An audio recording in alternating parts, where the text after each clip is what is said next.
Welcome to the Emotional Balance Sheet, the go-to podcast for parents with multiple kids, especially those with twins, triplets, or more, who are navigating the maze of modern family life and personal finance. Whether you're overwhelmed by education or retirement planning, parenting dilemmas, career transitions, or trying to define your purpose and plan, we're here to guide you with empathy, encouragement, and expertise. Hosted by Paul Fenner, founder of Tama Capital, a certified financial planner and parent to 4 kids, including a set of triplets. Our podcast is your ally in the quest for financial peace of mind, proving that money matters, but family comes first. Subscribe now and join our community of empowered parents at tamacapital.com. This podcast is for informational purposes only and should not be relied upon for investment decisions. Clients of Tama may retain positions in the securities discussed in this podcast. What does comprehensive financial planning even mean? At Tama Capital, it means a family office where lifestyle planning such as retirement, college, portfolio management, and tax prep and planning are all under one umbrella. But it goes beyond numbers. We focus as much on the emotional side of financial planning as we do on the financial side. We get you. We understand your challenges of building a family, business or career, and a healthy life. We are devoted to wealth planning for families like yours because we are you. Learn how our family can help your family by visiting tamacapital.com. Hi, and welcome back. Do you recall, I don't know how many years ago it's been now, but there was a financial service company, I know the name, but I'll let it remain nameless, that had these commercials with people carrying around like these big giant numbers.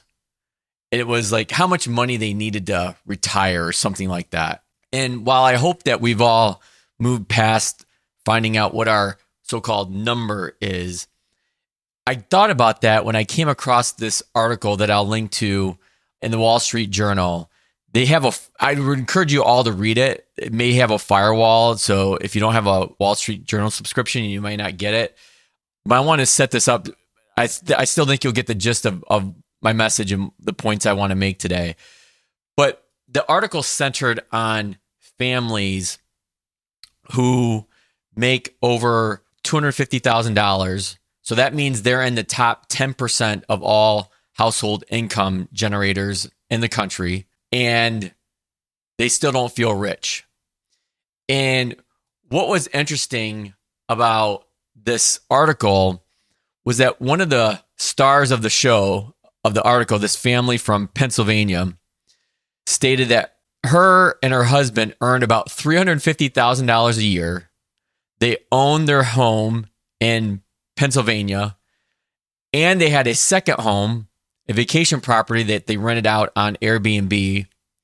And they had 3 kids that played club sports and had all these extracurricular activities. And I think that right there, if you're a parent listening, you know that right there is it. Now, let me back up a few places here. They have 2 houses, not just one. Now, it doesn't go into detail about how much debt they have or the mortgage rates on these houses or what they get from the investment or renting it out. It doesn't matter. The fact is that at $350,000, and I'm pulling up this data right now, and this is another great website I'm going to link to in the show notes, so check it out. It breaks down what income, based on your income, like what percentile you are within the United States. So for example, if you were making $350,000 of household income a year in 2024, based on U.S. Census data survey, you would be roughly around the top 4%. Top 4%. And somehow there's a breakdown here about feeling rich. Now, there's a lot of different ways I can take this, but what I want to bring it back to, point number 1, is that, as my good friend Cullum Roach said in an article he wrote, it's really hard for Americans to measure our standards of living. Like you think back to 100 years ago, luxuries back then are table stakes today.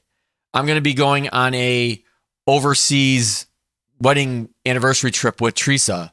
Like 50 years ago, that would not have been as convenient as it's going to be today. But yet I'm sure we're going to find something to probably complain about. And I think the first point I want to make today is that it's really hard to quantify these rapid standard of living improvements that we've seen, over our lifetimes. I'll be 50 next May. And if you go back to some stats, you'll see that, there was a greater percentage of the workforce that worked in agriculture, getting our food, making our products. I think I had a podcast about this probably a month or so ago, probably maybe 2 months ago, where I was talking about the tariffs and wanting to reshore manufacturing. Well, you know what? Companies are really good at optimizing and getting cost out. And if you look at how many people worked in manufacturing and agriculture decades ago, you'll see that number has just continually drifted downward. So the next thing I want to come back to is the point I made about this family has not one, but two houses. And I don't disparage anybody that has a second home that they use for an investment purpose. I think if I read between the lines in the article, what they're doing.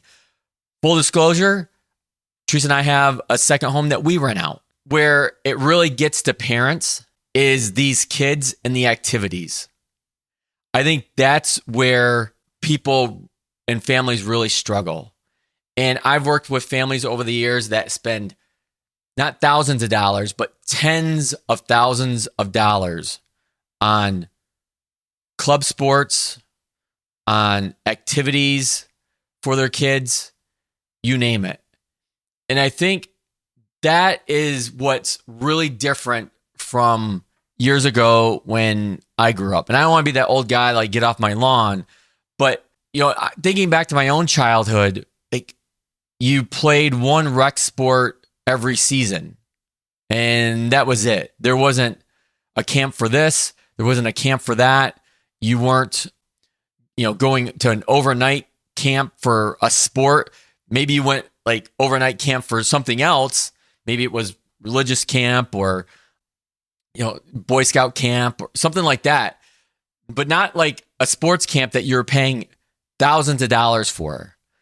And believe me, I am just as much in this as likely you all are that are parents listening to this. Just this last week, I spent a lot of time in Ann Arbor, Michigan, taking Madison back and forth to a swim camp. And it was worth it. I liked doing it. I liked spending the time with her, but it was still not an insignificant amount of money.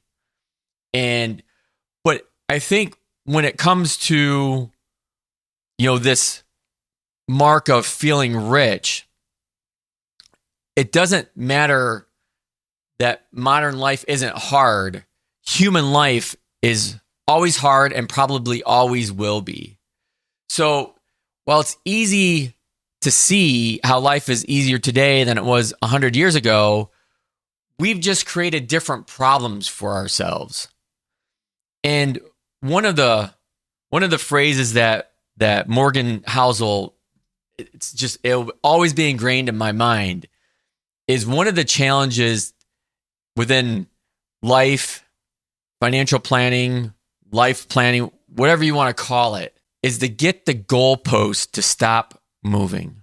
And in talking about this in a podcast I did the other day about seeing one of my favorite bands that I started listening to when I was in college. You remember how poor you were in college? Like I have a hard time thinking back and having a conversation with that person. Because if I would have told Paul in 1996 or 1998 that I'd be standing here where I'm at today, I would have said, no freaking way. It was not That would have been like my wildest dreams, to be able to have this firm called Tama, to be able to live in the house that I do, to live in the community that I help to support. It's been an amazing journey, and one that I think I try not to take lightly. Every day I come in to work in this office and to help support not only my family, but the Tama families from a financial and lifestyle planning standpoint. But I think back to where I was then, and the maybe the dreams or aspirations, objectives I had then certainly do not line up to where I am today. And so I think we need to keep that in mind. As I've referenced before, Dan Sullivan, The Gap in the Game book, I'll link to that in the show notes too. In order to determine how much progress we've made, it's not about looking forward. It's about being able to look back to see where we started. And so, because that horizon is always going to be in front of us.